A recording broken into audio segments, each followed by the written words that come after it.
Gracias, presidente. Bo día, señor conselleiro. Espero que se faga uso da súa palabra para respostar a esta intervención e non como aconteceu onte. Hoxe traemos un problema bastante grave e evidente e que, de alguna maneira, tamén ten relación co debate que onte dimos aquí a respecto da contrarreforma da Lei de Saúde de Galicia.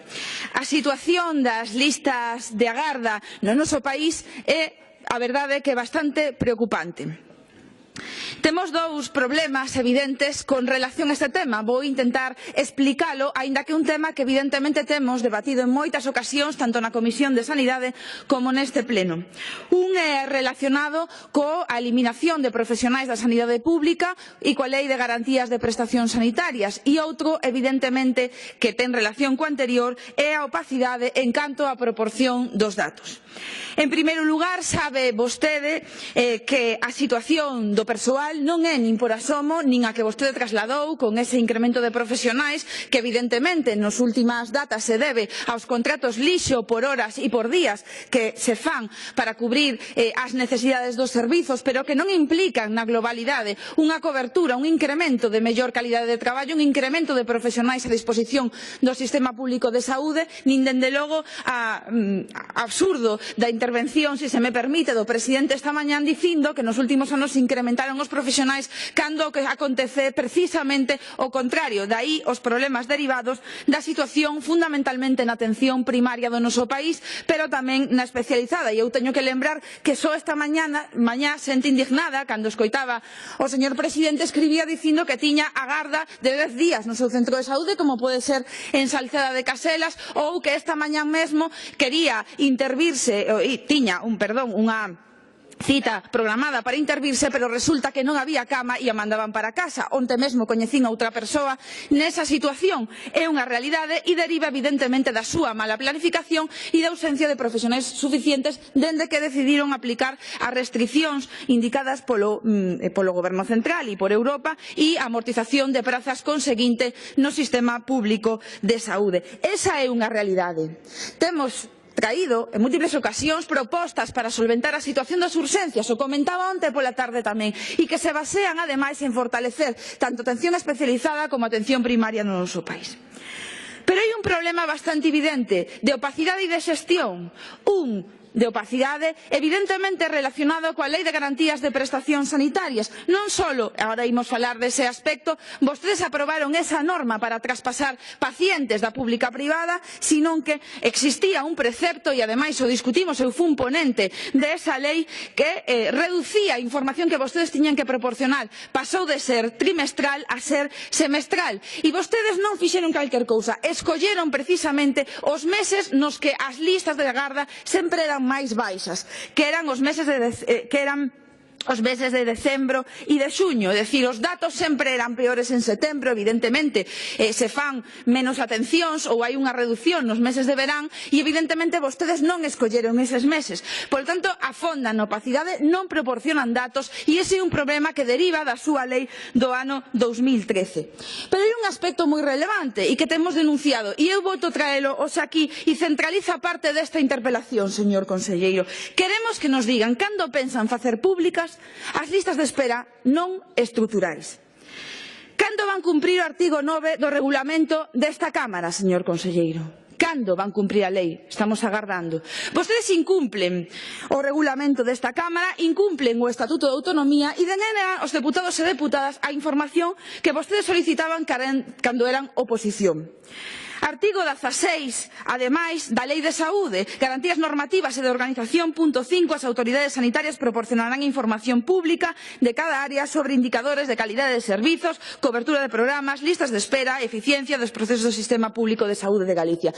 Non hai ningún tipo de informe sobre a eficiencia das distintas EOXI, non temos datos financieros, xa o lembraba onte, non temos ningún tipo de informe sobre o funcionamento dos servizos e, por suposto, non proporcionan as listas de espera que estamos reclamando. Ben é certo, porque vostedes enviaron ao señor Aboal a contestarme a unha comisión de sanidade, que o decreto que regula a publicación das listas de espera por parte do Ministerio de Sanidade e do Goberno Central non lles dota, non lles dá a obriga de publicar as listas de espera non estruturais. pero sí teñen a obriga de contestar as peticións de información das deputadas e dos deputados. E hai algo moi relevante, alo menos para min, que é a ética tamén na política. E o que non pode ser é que cando vostedes non gobernan soliciten uns datos que non proporcionan cando vostedes gobernan. Isto é así. E se vostedes poden trasladar o que consideren acerca do goberno bipartito e dos gobernos evidentemente anteriores que son da súa cor. Pero se a vostedes non lles parecía ben por aquel entón, agora deberían poder publicar esas listas. E, alo menos, se non as queren publicar, contesten o artigo 9 ás peticións de información dos deputados e das deputadas desta Cámara. Lémbrolle que é a súa obriga e me gustaría que respostase ás preguntas desta interpelación. Quero os datos das listas de espera non estruturais, non que me expliquen o decreto, como sucedeu na Comisión de Sanidade. Unha petición de información, lémbrolle, por si non ten moi fresco o artigo 9 do regulamento, e os datos concretos que solicita o deputado ou a deputada en cuestión. Hai outro problema evidente relacionado coas listas de espera e coa xestión que vostedes fan da espera.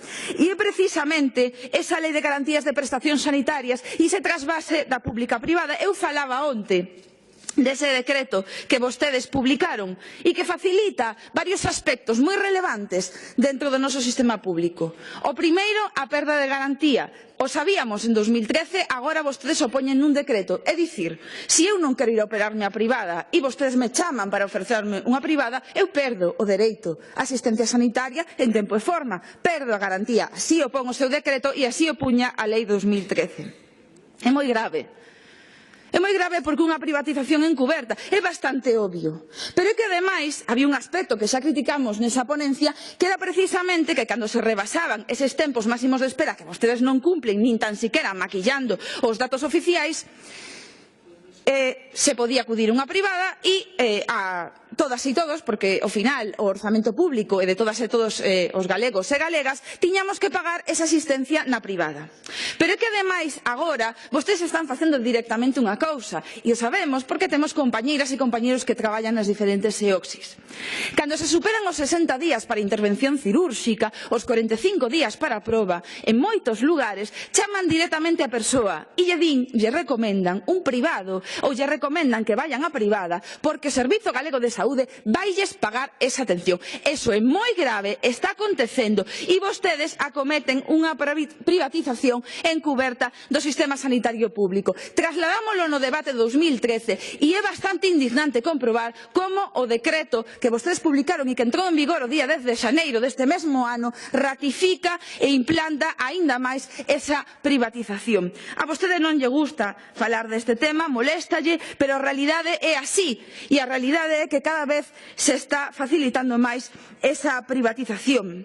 E a realidade é que hai que escoitar cousas como a que dixo o señor presidente, que ante os colapsos e a necesidade de camas o mellor era poñer máis camas dentro das habitacións que xa había. Mentres vostedes manteñen as plantas pechadas ou as salas pechadas de algúns centros porque o deciden en base a non sei que criterio médico ou científico, evidentemente ausente, un criterio de xestión liberal. Eso sí, na privada están todas as salas e as camas ocupadas. Evidentemente, ese beneficio desas empresas privadas que xestionan a sanidade, que vostedes trasladan, se fai tamén a costa tamén dos traballadores e das traballadoras. E seguramente moito tería que decir vostede aquí desa folga que veñen de anunciar os sindicatos na provincia de Pontevedra pola precariedade deses traballadores e traballadoras que tamén, sendo da sanidade privada, pagan nas súas carnes a mala xestión da Consellería de Sanidade. Isto é absolutamente real.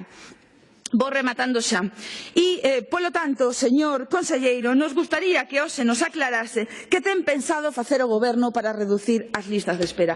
Non quero que me traslade os datos en sí, xa os vin, pode comentalos evidentemente, e a súa obriga, vexo como se incrementa nesa concertada que vostedes blindaron tamén por 10 anos un contrato como é o caso de Povisa, algo bastante lamentable, e vexo tamén como se incrementan algunhas áreas sanitarias. Pero reitero, señor conselleiro, os datos non son a totalidade realidade. Os datos non son os reais e, polo tanto, non serven para dar unha resposta real a como está a totalidade do Servizo Galego de Saúde. Sabe vostede que polas cifras que manexan as centrais sindicais, evidentemente hai persoas traballando nos servizos de admisión e nos servizos, na totalidade dos servizos de atención especializada, se calcula que os datos reais poderían duplicar ou mesmo triplicar os datos que vostedes publican na lista de espera. E aínda, e remato xa, coa súa maquillaxe das listas de espera, nin tan siquera vostedes cumplen cos datos, cos prazos máximos da súa lei. E non os cumplen porque o obxectivo é trasladar doentes á privada. Máis nada por agora. Gracias, señora Soria.